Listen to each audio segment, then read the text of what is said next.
Previously on Episodio. Olá, internet! Eu sou Simeão Castro.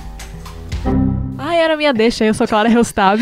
Vou ter que cancelar Simeão depois dessa. Ah, vá! Vou jogar tipo uma bomba ninja e vou sair correndo porque eu não vou entrar nessa história. Agora ela foi muito transparent.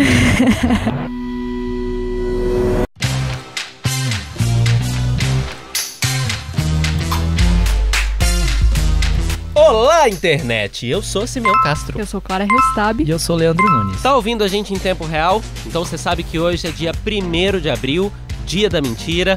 Mas apesar da gente não mentir pra você, o nosso tema de hoje é Fomos Enganados. Esse é o episódio de hoje em que a gente vai falar sobre aquelas séries que pareciam ser uma coisa, mas acabaram sendo outra completamente diferente. No meio dessa pandemia de do novo coronavírus, a gente tá aqui No nosso bunker, no nosso bunker. no maior estilo Unbreakable Kim Schmidt.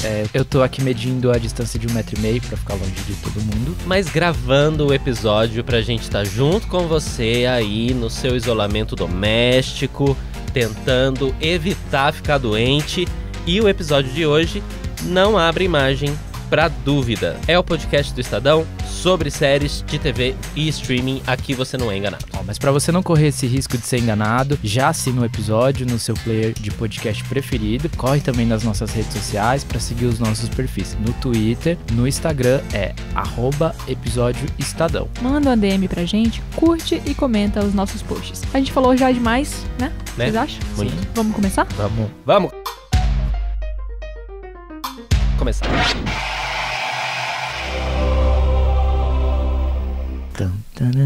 Mas então, gente,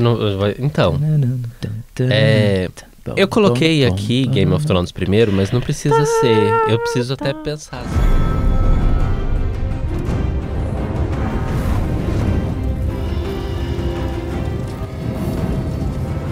O fenômeno da TV da última década, capaz de unir todas as tribos, conseguiu juntar todo mundo também na última temporada. Mas na decepção, né, gente?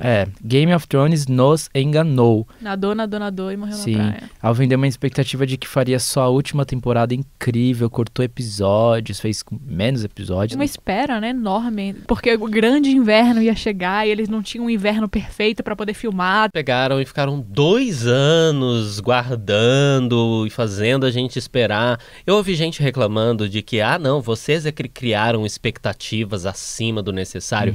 Não, de jeito nenhum. A HBO me fez criar uma expectativa incrível e me entregou esse fiasco. A gente não tem nada com isso. Sim. You know nothing, Jon Snow.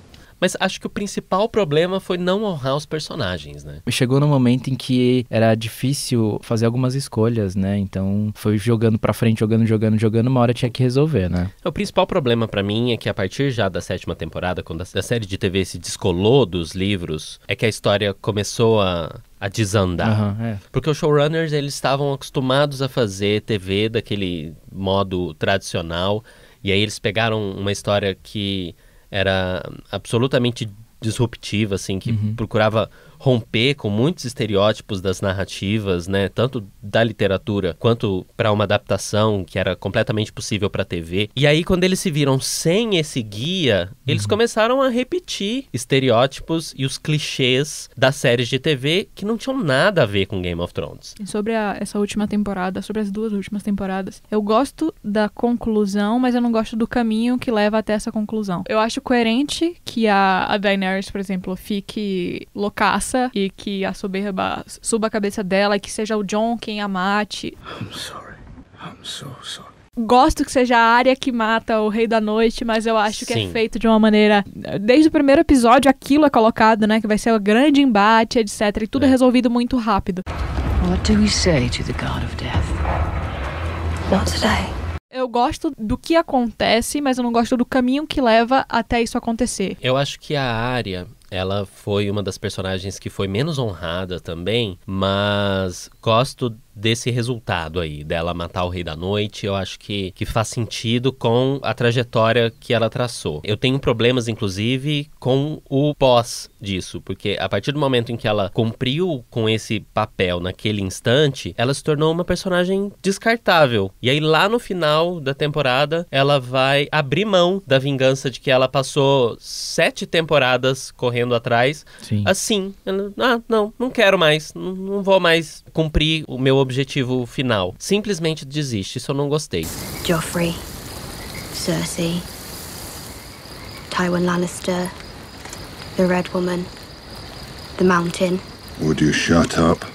I can't sleep until I say the names. The names of every fucking person in Westeros. Only the ones I'm going to kill. Eu discordo de que o final da Daenerys foi bom, não gosto. Eu admito que ela tinha demonstrações em algum momento de ser, mas não pela sede do poder, que foi o que pareceu no momento em que ela, não tô nem aí pra essas pessoas aqui, eu vou literalmente tacar fogo nessa gente. Eu não gosto desse caminho. Eu acho incoerente com a trajetória da personagem, por exemplo, que ela queime a população, sabe? De inocentes, etc. Dracarys.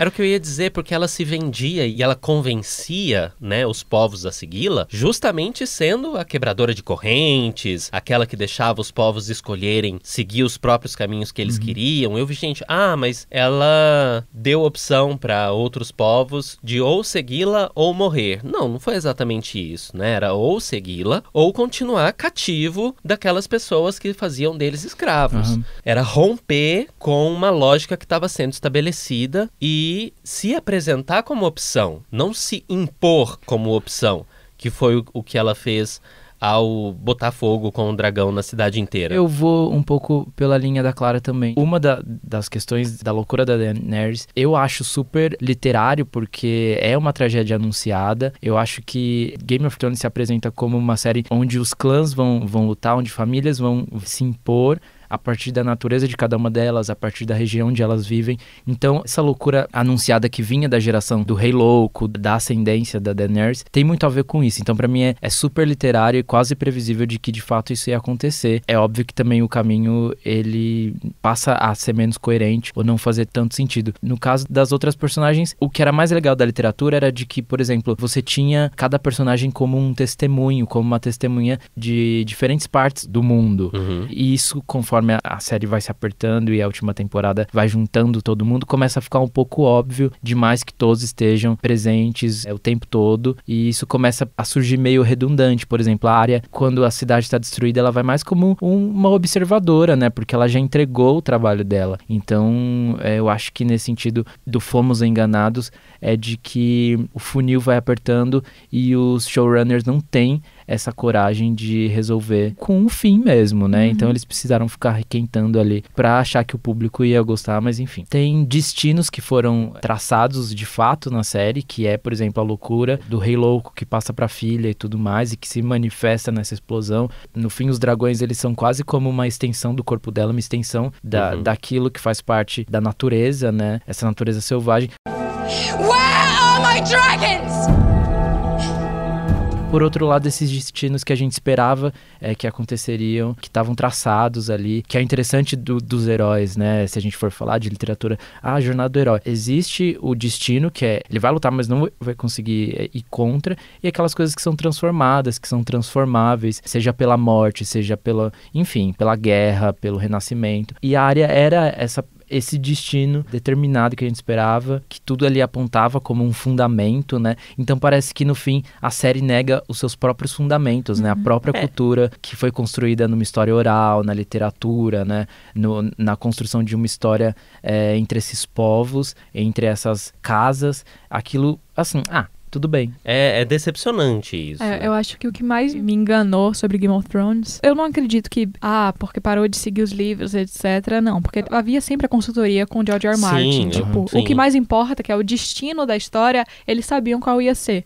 Mas o jeito que eles fizeram perdeu totalmente a essência do que era Game of Thrones. Game of Thrones é aquela série que não tinha medo de fazer nada. É aquela série que na primeira temporada mata o protagonista, sabe? A cena do casamento vermelho, sabe? Que são coisas que te surpreendem e que fazem total sentido numa narrativa, que não são colocadas de uma maneira totalmente gratuita, sabe? Pra mim, a última temporada, eles só vão jogando, assim, coisas, atirando e deixando outras sem respostas. Por exemplo, toda a narrativa dos caminhantes brancos, você não sabe. Acabou ali, você não sabe de onde eles surgiram, que é uma coisa que ficou solta, aquele arco do Brain, né, que ele encontra os filhos da floresta, e tudo isso fica sem resposta. O Azor Ahai, que foi mencionado, questão básica de roteiro. Você não menciona uma coisa se você não vai dar uma solução pra ela depois, sabe? Sim. E é isso que me incomodou muito, que nas outras temporadas era muito, muito bem escrito, sabe? Nada ficava sem resposta. Podia ficar ali sombrio durante muito tempo, mas depois aparecia e fazia sentido. Pra mim, depois da quinta temporada, ladeira abaixo, assim. Só coisas gratuitas pra me encher linguiça. Dá pra melhor, com certeza que a gente ia mudar melhor, já tava bom. Diz que ia mudar pra melhor, não tava muito bom. Tava meio ruim também, tava ruim. Agora parece que piorou. O roteiro começou a ficar covarde, né? Exato. As mortes, inclusive. Ah, não, mas você queria ver sangue o tempo todo, queria ver cabeça rolando. Não é exatamente isso, mas é porque eu acho que nas mortes tava sempre muito bem desenhado que o roteiro não era covarde. Eles mostravam a coisa nua e crua. E aí, a partir da sexta temporada, você pode voltar e assistir. Me parece que você vai perdendo uma essência bárbara, que é a principal natureza dessa guerra, né? Essa guerra que ela é pelo poder, e não importa se é homem, se é mulher, se é criança, se tiver no caminho desse poder, do trono, quem quiser vai passar por cima. Então, vai ficando um pouco mais atenuado, e aí, enfim, né? E ficou com um fanservice absurdo, né? É o problema do fanservice, caralho. Não tem problema do fanservice. Fanservice, velho. Sou fã, eu quero service. Nada contra os personagens que eram queridos pelo público acontecia. Nada. Jon ficou lá vivo até o final. Daenerys só foi sofrer no último suspiro do último episódio. Sansa terminou bem. Terminou todo mundo feliz. E ninguém esperava isso pra um final de Game of Thrones.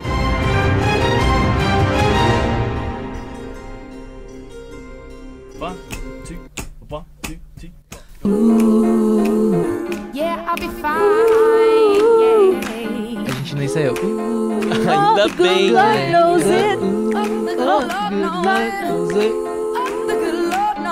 O Simeão aqui do lado tá um pouco incomodado, assim.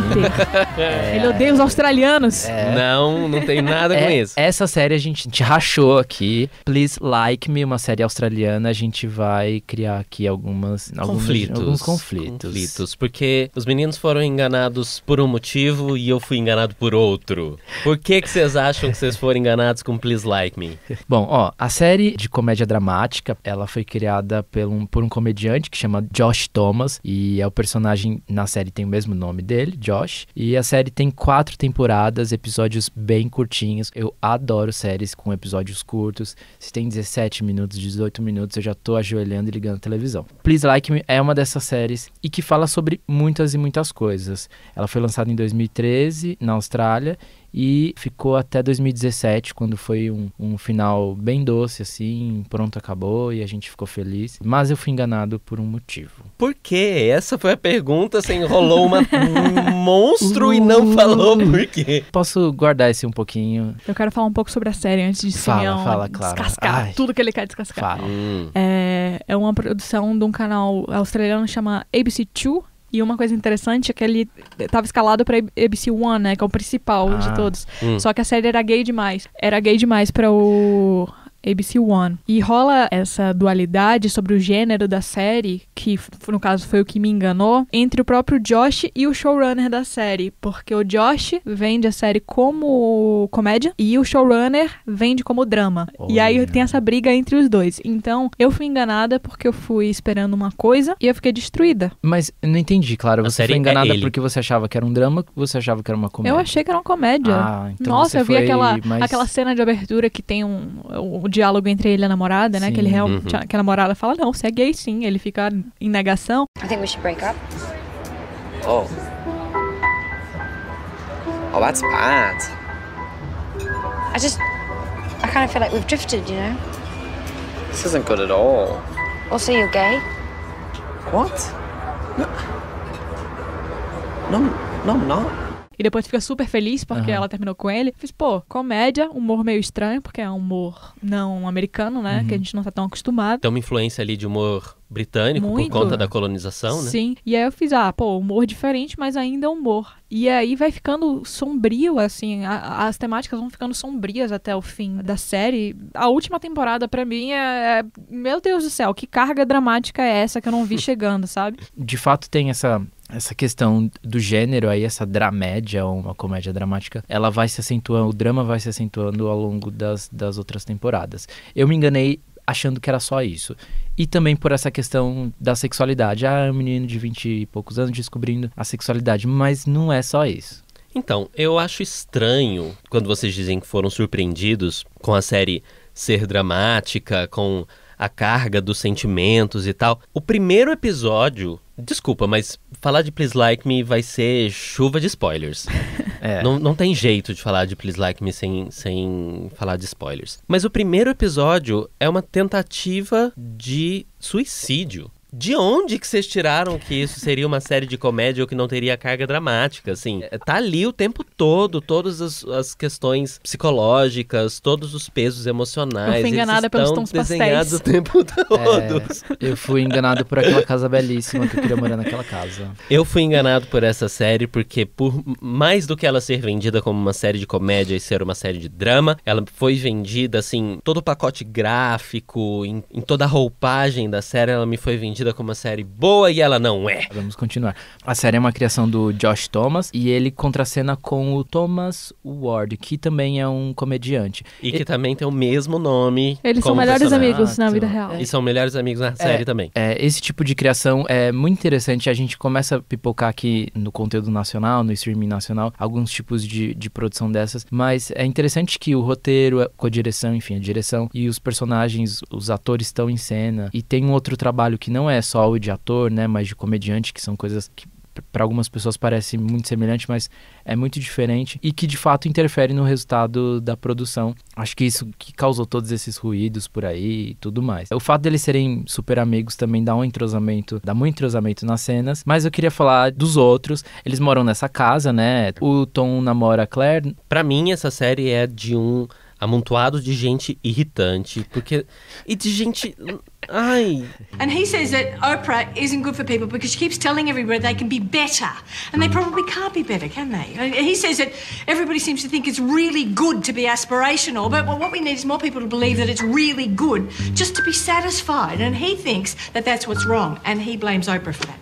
I mean, I don't blame Oprah for that. I mean, it must be really hard to do what she did while she was struggling with those weight issues. I think she probably had a thyroid problem. Mas eu adoro isso, eu odeio o protagonista. Eu acho ele super, super irritante, mas eu me identifico com ele por causa disso. O Fomos Enganados do Bem, que é aqui sou eu, vou defender, até o fim desse episódio eu vou defender, é que a série entra com esse tema que a gente já falou e que o Simeão também falou do suicídio e da doença mental, dos transtornos mentais, de uma maneira muito interessante. A mãe do Josh, no primeiro episódio, tenta se matar. E a partir disso, acontecem muitos desdobramentos. Ela, em um momento, ela vai ser internada numa clínica e ela funciona como um motivo de reunião, assim. Ela atrai o pai, né, que era casado com ela, o Josh, que é o filho, os amigos e tudo mais. Então, ao longo da série, ela vai crescendo e trazendo esse assunto sempre no debate, ali no calor, diante de uma cena como essa, né, de suicídio. E, além da mãe, a mãe conhece uma mulher, né, na clínica, e elas acabam ficando amigas. Essa mulher, ela tem um stand-up que ficou super famoso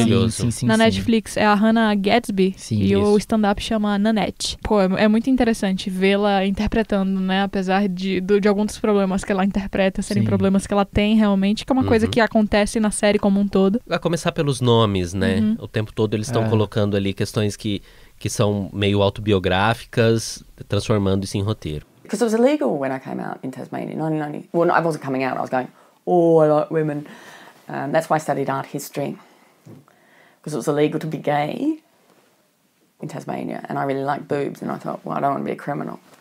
So I legitimised my love of boobs by studying Western art history.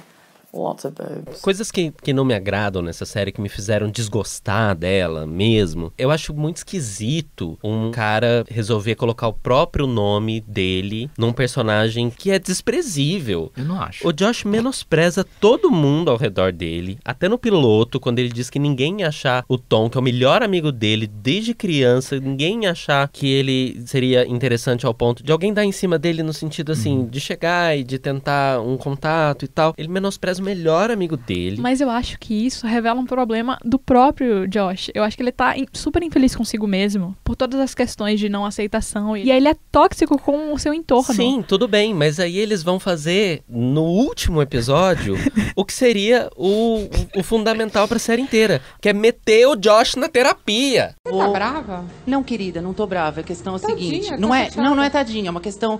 É que, inclusive, com você. Agora, outra coisa que me incomoda muito, e esse é um incômodo, assim, real. O Josh é um jovem imaturo de 20 anos, o personagem. Mas o intérprete dele, que é o Josh, tem 26 anos e tem cara de 30. Você então, nunca assim, viu Malhação, Simeon? Pelo amor de Deus, você vai usar isso como modelo. Eu sou uma fã inveterada de Malhação. Não me convence. O único personagem... Vamos falar de coisa boa pra mim. O único personagem que salva é John, o cachorro. Não é. Não, tem mais... Tem mais... sabe quem? Adele, a galinha.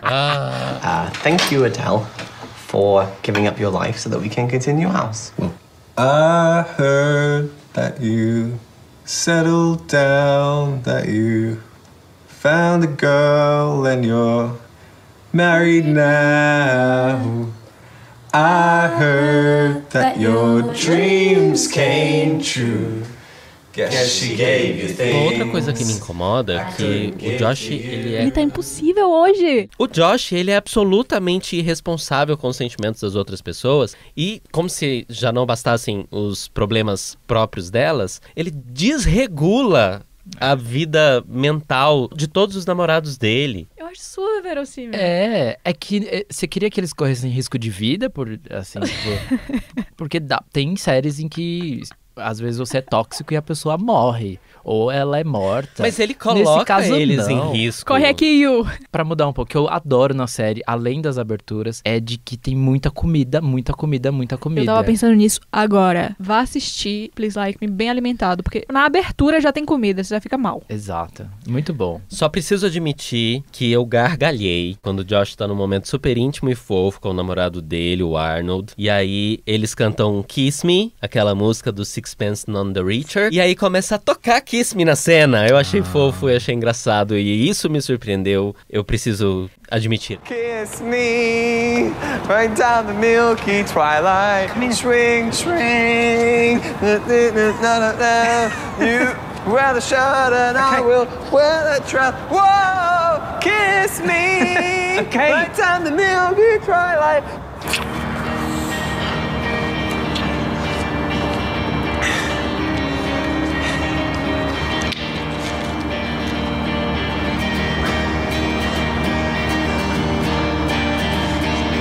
Tell me if you're not okay, yeah? Yeah, it's fine. It's fine. Kiss me. No, I think you should be on top. I don't wanna hurt you. I don't wanna hurt you. It's blanket, okay?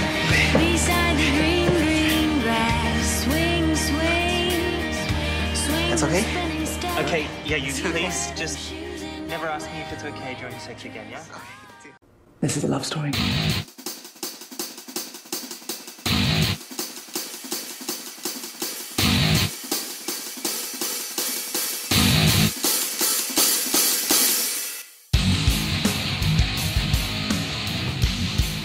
Fleabag é uma série britânica produzida pela BBC e distribuída pela Amazon Prime Video. A gente tá falando aqui de mais uma atriz, né, um ator que empreende aí os projetos e tá em cena e tá escrevendo, enfim, tá envolvido. E faz acontecer, exato, né? Que é a Phoebe Waller-Bridge, premiadíssima. A série é baseada num monólogo estreado por ela e que tá em cartaz em Londres. Desde 2013, não estrelado somente por ela. Outras atrizes já fizeram e agora ela tá com essa peça na Off-Broadway. Olha. Chato, né? Chiquérrima. Chatíssima. A Waller-Bridge, além de Fleabag, foi o showrunner da primeira temporada de Killing Eve.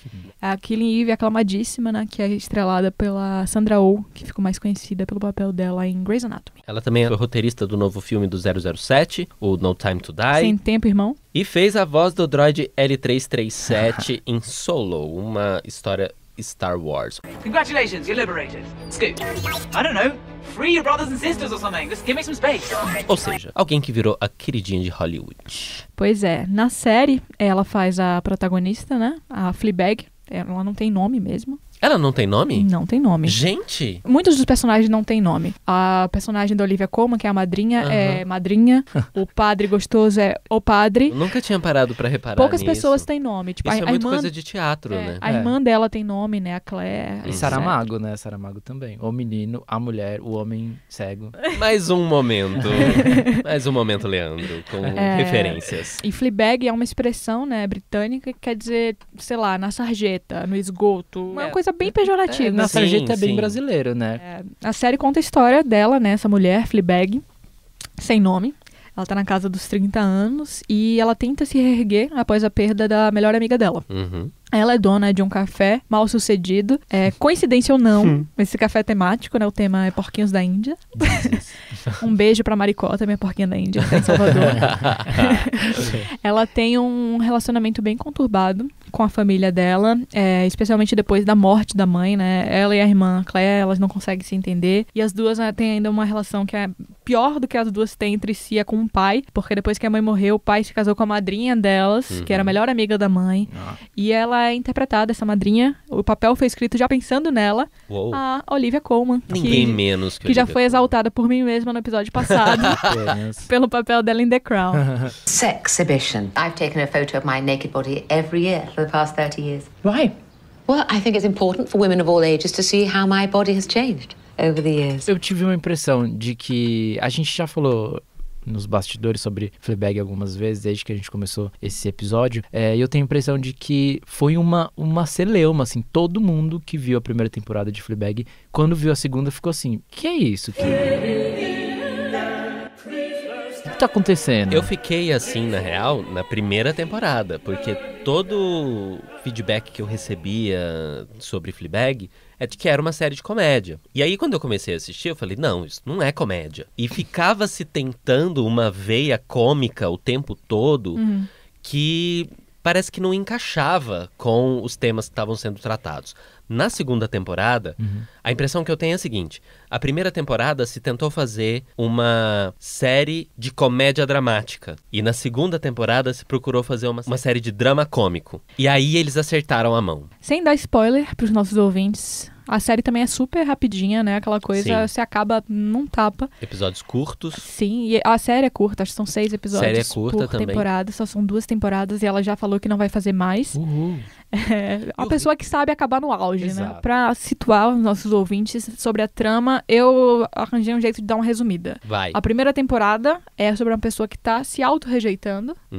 E a segunda temporada é sobre essa pessoa num processo de autoaceitação. Pra não entregar tanta coisa. Faz bastante sentido. Dá muito problema, né? E antes da gente entrar nas nossas discussões acaloradas, eu acho importante ressaltar que ela ganhou 6 Emmys, foi a maior vencedora do Emmy passado, incluindo melhor direção, roteiro, atriz e série de comédia. Esses 3 últimos, né? Roteiro, atriz e série foram dados pra quem? Phoebe Waller-Bridge.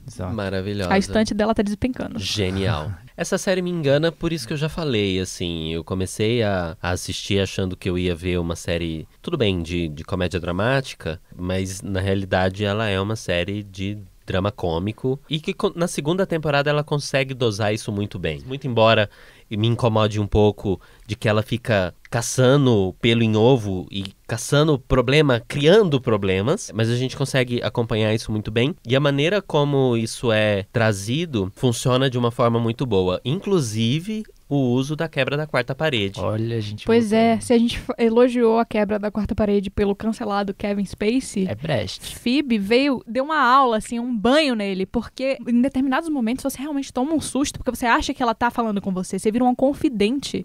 Sente muito fiel do segredo, né? Sim, totalmente. Em alguns momentos eu acho que é exagerado, assim, é demais. Mas eu acho que ela que é isso. Eu bem. acho que na segunda temporada ela aprende a usar melhor. Não, a segunda temporada muda bastante, né? De tom. Na primeira temporada, dá pra perceber que ela tá muito perdida, né?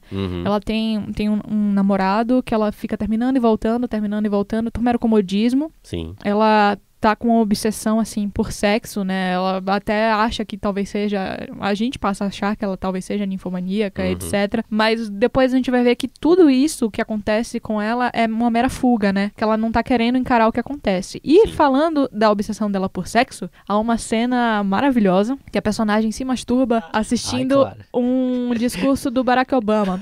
Gives up without a fight, particularly in places where there are divisions of tribe. We also know that populism can take dangerous turns, and there will be difficult days along the way. From the extremism of those who would use democracy to deny minority rights, to the nationalism that left Nothing. E, fun fact, o Barack Obama, todo final de ano, ele lança listas, né? Listas de livros, séries que ele gosta de assistir. Me prepara, que ele mais gostou do ano. Eu tenho coração fraco. E aí ele indicou, assim, Fleabag. Só que indicou a segunda temporada, porque ele é pudico. Na segunda temporada, ela não se masturba assistindo qualquer político. Eu tenho uma coisa pra dizer, mais uma vez, falando desses artistas, desses comediantes que estão à frente dos seus projetos e diferente de elencos mais tradicionais, ou quando uma produção tá centrada na direção, ou às vezes, enfim, num grande ator, mas é num ator que vai ser dirigido. Mais uma vez, é interessante ver como nessa pequena lista de 3 a gente trouxe produções que, no mínimo, deixam você com a pulga atrás da orelha e de que são artistas que não se esgotam. E a Phoebe é uma dessas de que terminei aqui, partiu. Daqui a pouco a gente já tá dando uma nova notícia de um projeto encabeçado por ela. E o meu desejo é de que a gente continue sendo enganado nessas experiências, porque é 1000 vezes melhor do que uma enganação de Game of Thrones, sabe? Eu prefiro ser enganado por Fleabag e Please Like Me, eu tô bem feliz. I just keep hoping, I just keep hoping the way will become clear.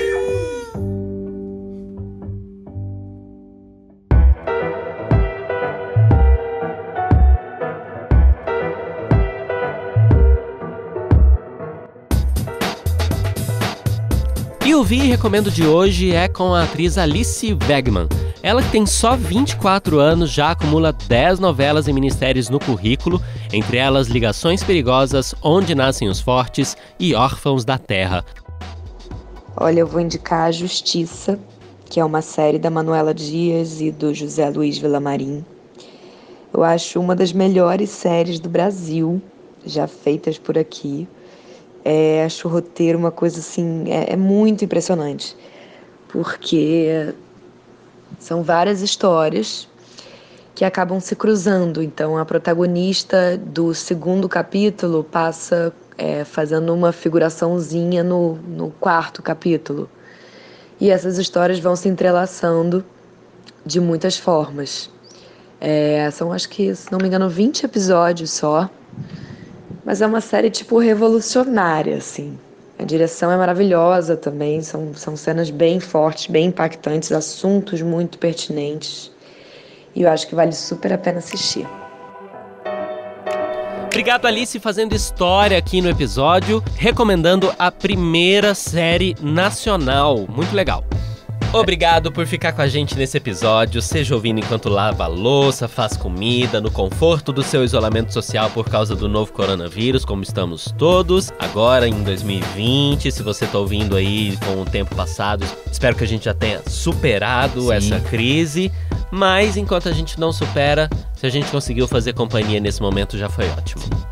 Vamos continuar interagindo então nas redes sociais, tanto no @episodioestadão quanto nas nossas próprias redes sociais. A minha é @leandro com DRUH no final. O meu Twitter e Instagram e todas as redes sociais aí você me encontra procurando por Simeon Castro, sem tio. É bem fácil de me achar, me procura lá, me manda DM, começa a me seguir, a gente vai conversar. No meu caso complica um pouco, é @Clara RELLSTAB de bola. Clara Hellstab, também no Twitter e Instagram.